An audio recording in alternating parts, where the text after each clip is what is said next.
구도자에게 전하는 글 1장. 자신의 힘으로 구원받기를 포기하라. 곰곰이 생각해보면 하나님께서 생각하시는 천국의 가치가 당신이 생각하는 바와는 매우 다르다는 것을 알 수 있다. 하나님은 구원을 오직 독생자의 죽음을 통해서만 사람들에 줄 수 있을 정도로 소중하게 여기신다. 이처럼 하나님의 아들이신 예수 그리스도의 보혈로 값주고 사신 천국을 어떻게 당신의 선한 행위로 얻을 수 있으리라고 생각한다는 말인가? 죽기까지 하나님께 복종하신 하나님의 아들의 삶과 당시의 비참한 인생을 어찌 감히 비교할 수 있다는 말인가? 그렇게 하는 것이 하나님을 모욕하는 일이라고 생각하지 않는가? 만약 행위를 통해서 천국에 갈 수 있다면 왜 하나님께서 자신의 아들을 모든 고통과 슬픔 속에 두셨겠는가? 우리를 구원할 수 있는 다른 더 쉬운 길이 있다면 겟세마네 동산에서의 기도가 무슨 의미가 있고 골고다 언덕에서의 비극이 왜 일어났겠는가? 이렇게 생각하면 자신의 행위로 구원을 얻으려는 것은 하나님의 지혜와 사랑을 모욕하는 것이다. 자기의로 가득 찬 사람은 하나님의 속성을 인정하려고 하지 않는다. 그런 사람은 복되신 구세주께서 찬양받으실 이유, 곧 영원한 완전성과 같은 하나님의 속성들을 무시한다. 대신 전능자께서 헛되고 가치없다고 하신 것들을 높이고 찬양하며 피조물의 자긍심을 높이려 한다. 장사꾼들은 당신이 소유한 값비싼 물건들을 금으로 바꾸어 줄지도 모른다. 그러나 하나님께서는 당신이 가진 모든 것을 드린다 해도 철저히 거절할 것이다. 하나님께서는 자신의 자비의 송이꿀과 젖을 아무런 대가나 값없이 주신다.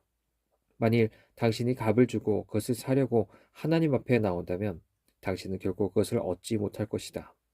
하나님께서는 하나님의 사랑의 진가를 알지도 못하는 당신에게 사랑을 베푸시지 않을 것이다. 당신이 위대한 일을 한다 해도 그 행위들과 당신이 얻기를 소망하는 복을 비교할 수 있겠는가? 당신이 그런 행위들을 통해 하나님의 호의와 천국을 보장받고 싶어 하는가? 당신이 그것을 얻기 위해 도대체 하나님께 무엇을 누릴 수 있단 말인가? 당신이 하나님 앞에 무엇을 가져올 수 있겠는가? 수천 마리의 짐승이나 강물처럼 많은 기름을 하나님 앞에 가져오겠는가? 우리가 사는 이 지구에 있는 모든 보석들이 얼마나 될지 헤아려 보라. 당신이 그것들을 모두 가져온다 해도 그것이 하나님 앞에서 무슨 의미가 있겠는가? 당신이 땅속 가장 깊은 곳에서부터 하늘의 가장 높은 곳까지 금을 잔뜩 쌓는다 해도 그것이 하나님께 무슨 의미가 있겠는가? 어떻게 이 모든 것들로 하나님의 복을 채우거나 당신의 구원을 살 수 있겠는가? 당신이 하나님의 행복과 하나님 나라의 영광을 더하는데 영향을 미칠 만한 무슨 일을 할 수 있겠는가? 하나님께 무엇이 부족하겠는가? 하나님은 이렇게 말씀하신다. 시편 50편 10절. 삼림의 짐승들과 무산의 가축이 다 내 것이며 당신의 선행이 다른 피조물들을 기쁘게 하고 그것들이 당신의 선행에 감사할 수도 있다. 그러나 하나님께서 당신의 선물들로 인해 당신에게 감사하거나 당신이 한 일로 인해 당신에게 빚을 지시겠는가? 이 얼마나 어리석은 질문인가? 모든 일을 하고 난 다음에 나는 무익한 종이라고 고백하는 것 외에 달리 무슨 일을 말할 수 있겠는가? 당신이 어떤 일을 했다 해도 당신이 해야 할 일을 한 것뿐이다. 그것으로 인해 죄를 속량하거나 하나님의 나라에 상속받는 호의를 얻으리라고는 기대할 수 없다. 자신을 변화시키려는 간절한 시도와 노력을 통해서 구원받으려는 사람들에게 질문하겠다. 만일 사람이 정상적인 팔을 가지고도 어떤 일을 제대로 수행하지 못한다면 뼈가 부러진 팔로 어떻게 일을 제대로 수행할 수 있겠는가?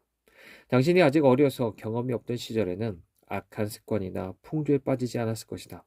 그러나 실상 그 시절에도 당신의 본성에는 부패성이 내재하고 있었다. 비록 도저히 깨뜨릴 수 없을 정도로 견고하지 않았을지 모르지만 그 시절에도 당신은 길 잃은 양처럼 옳은 길에서 벗어나 악한 길을 걸어갔다. 당신은 무슨 근거로 마음의 성향과 행동과 인생의 목표를 갑자기 바꿀 수 있으리라고 생각하는가? 예레미야 13장 23절. 구수인이 그의 피부를 표범이 그 반점을 변하게 할 수 있느냐? 당신이 이전에 죄를 지었기 때문에 앞으로도 여전히 죄를 지을 것이라는 사실에 대해 반박할 여지가 조금이라도 있는가? 당신은 매력적이고도 매혹적인 악한 유혹에 빠져 그 길을 선택했고 지금도 바른 길을 걸어가리라는 굳은 결심을 떨쳐버리고 유혹에 빠진다. 시내산에서 주어진 율법에 따라 천국으로 가는 길은 좁고도 험하다. 그래서 한 발짝만 잘못 내디뎌도 저 아래 깊은 구덩이로 떨어질 수 있다. 할 수 있다면 그 자리에 서서 위를 한번 쳐다보라. 험한 산꼭대기에 검은 구름이 걸려 있고 갑자기 천둥이 치며 나팔 소리가 크고 길게 울리고 있다. 모세가 떨고 있는 모습이 보이지 않는가? 모세가 두려워하며 떨고 있는 곳에서 당신은 감히 아무렇지도 않게 서 있을 수 있겠는가? 위를 쳐다보라. 그리고 이 가파른 바위산을 올라가리란 생각을 내려놓으라. 왜냐하면 이 그 두려운 길을 가면서 멸망당하지 않고 구원의 산에 오른 자는 아무도 없기 때문이다. 현명하게 생각하라. 당신은 교만과 잘못된 편견으로 선택한 구원의 소망 때문에 오히려 후회하게 될 것이다. 당신이 도저히 할 수 없다고 믿었던 위대한 일을 할 수 있게 되었다고 가정해보자. 지금부터 완벽해질 수 있고 생각, 말과 행위로 그 어떤 죄도 절대 짓지 않을 수 있게 되었다고 생각해보자. 그렇다 해도 과거에 저지른 죄는 어떻게 속량하겠는가? 과거의 모든 기억들을 다시 떠올려 보겠는가? 잠시 동안 당시의 죄를 다시금 떠올려 한번 따져보자. 당신이 청소년 시절에 지었던 죄들이 당신을 놀라게 할 것이다. 그 많은 날 동안 밤중에 지은 죄들과 몸의 죄들과 영혼의 죄들을 보라. 당신은 그것들을 잊었을지 몰라도 하나님은 잊지 않으신다. 당신들에 대한 기록들을 보라. 모두 다 하나님의 책에 기록되어 있다. 단 한 가지도 빠지지 않았다. 마지막 심판날에 당신에 대한 모든 기록들이 당신 앞에서 읽힐 것이다. 미래 순종이 어떻게 과거의 죄악들을 메울 수 있겠는가?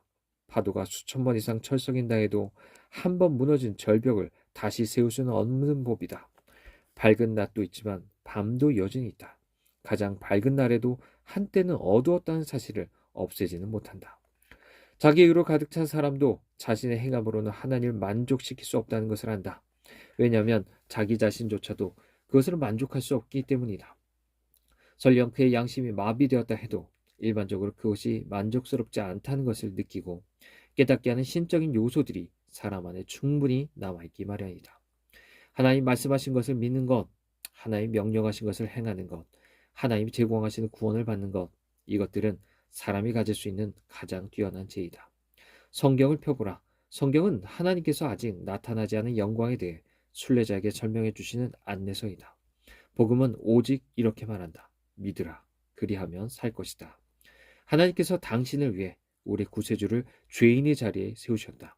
그러므로 그분을 믿으면 구원을 얻을 것이다.